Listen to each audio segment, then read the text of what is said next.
Welcome back, everybody, to America on the Road. Jack Nerad back with you. And we have a terrific guest, really interesting guy, fascinating career path for our next guest. His name is Matthew Jones. Matt, thanks so much for being with us. We appreciate it. Tell us a little bit about yourself, because your career arc is a really interesting one.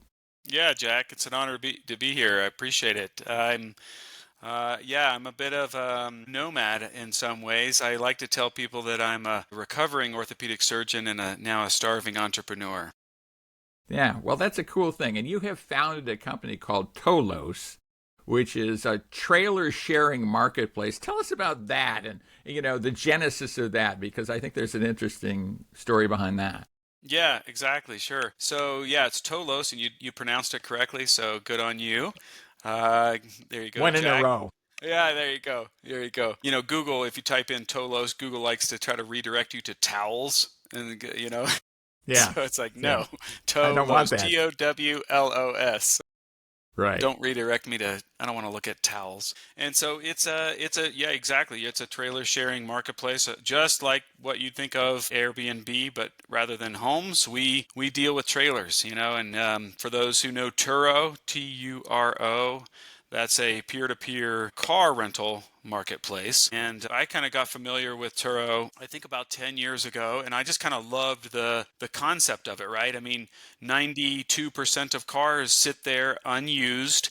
We all know those cars that just sit in your driveway, sit in your garage, sit in the parking lot at your work, and so Tolos follows a very, very similar concept where we're trying to make better use of these underutilized assets. And by being a peer-to-peer marketplace, we give people an opportunity to monetize something that they own.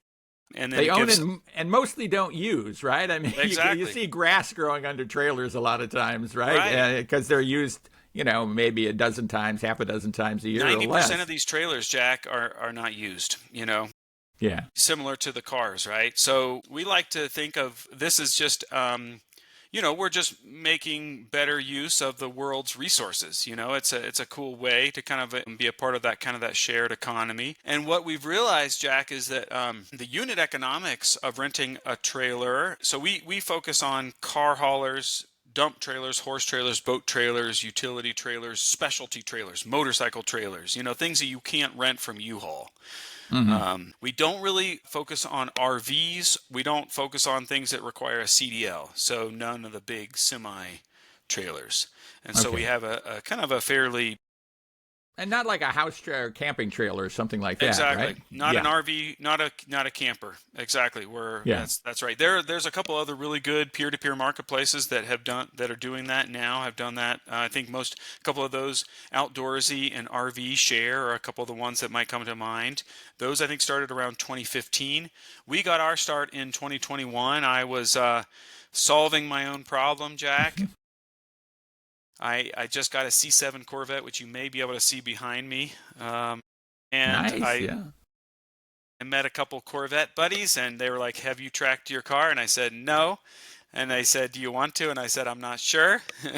and and and they convinced me. We all need a buddy, right? Rarely do we do something nefarious on our own. And so started going to a couple tracks around Chicago. I know you're a Chicago guy, and so we drove our cars up to Road Atlanta, Jack, which is just up there in Wisconsin, about 2 hours away.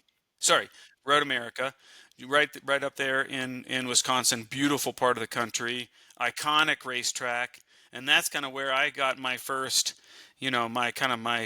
my first experience on a racetrack. And so I think I got a little That bit could be spoiled. scary in a Corvette, I think. It was. I mean, Because that's a high-speed track. that's a big track. Yeah, exactly. High, some big braking zones. And so that we kind of, we got the bug and we thought, man, it would be so cool to get to other places like VIR or Mid-Ohio or NCM or Road Atlanta, get to some of these other these iconic racetracks. And we were like, okay, it doesn't make, even though we have street legal cars, these are not race cars. We Right. just we don't want to get stranded there. So let's just rent a trailer. My buddy had a truck, and let's then we can increase the chance that we will get there safely and that we will return safely, and Right. not ruin a weekend that we had kind of planned months in advance. And so what we found is that it was surprisingly hard to rent the right trailer. You can rent a U-Haul car hauler, and that's great for hauling a Honda Accord, but it does not work well if you're trying to haul a sports car or a race car. And so I started talking to some of these guys that were in the paddock. Some of these guys had enclosed trailers. A lot of them had open car haulers, and just started asking them how often they used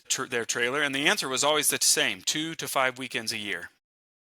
It was that answer every time. And so that's what kind of got me thinking, like, I wonder if we could serve two different populations with the same business. Mm-hmm. And so that was kind of the origin for Tolo. So it is a bit of a motorsports inspired. We've then expanded into more things like dump trailers. But what we love is the passion, the enthusiasm. We see trailers as just a tool.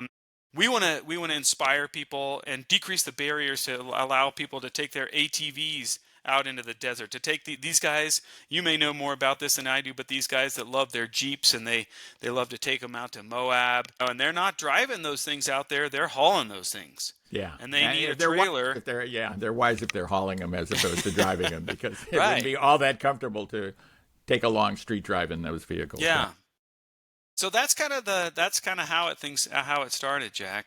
Mm-hmm. It's been a pretty exciting journey. I am an orthopedic surgeon by training, as I mentioned at the beginning. I did that for 10 years. I worked at Northwestern in Chicago, and I enjoyed that. For those inside medicine, they'll understand this. For those outside, that may be a little bit harder, but I would say I enjoyed 95% of orthopedic surgery. I did not love American medicine, and at least the way that medicine has kind of gone over the last 2 decades. Yeah. And it's become more corporatized. It's become distance between a patient and a doc has gotten pushed apart. And Yes. there's been some wedges that have come in, whether it's insurance, whether it's bureaucracy, whether it's just other things. And I think it's unfortunately it's decreased some of the professionalism of this still very noble profession.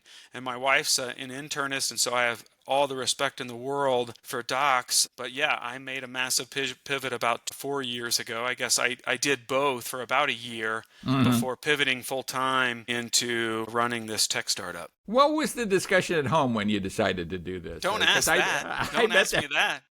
I really want to know, because I'm really curious about that. As you can imagine, one of the things, so I kind of I go around and I tell, I do a little bit of keynote speaking, and then I've been on several podcasts kind of just sharing this journey because it is somewhat unusual. But one of the things that I say is always remember that your spouse is your number one investor. You always have to keep that in mind, and you have to have a spouse that is supportive. Running a tech startup is hard enough. But think about if you add on a spouse that's just kind of bitter or just not supportive. So I have to give all the credit in the world to Emily, who allowed me to take this leap. This was and it still is a leap, and we're not kind of through it yet. We're still in the tech world, we use this term some people call it the trough of sorrow, or I call it the trough of despair, where it's these gears that are turning, and they maybe haven't quite meshed yet. So you haven't quite found product market fit, and so it's these gears that are spinning, and so it's this. So we're probably just now climbing out of the trough of despair. What have you learned that is customer focused? Obviously you have to be customer focused in something like this, and provide a service that others aren't providing, hopefully. That's kind of marketing 101, and management 101 for that matter, in terms of business.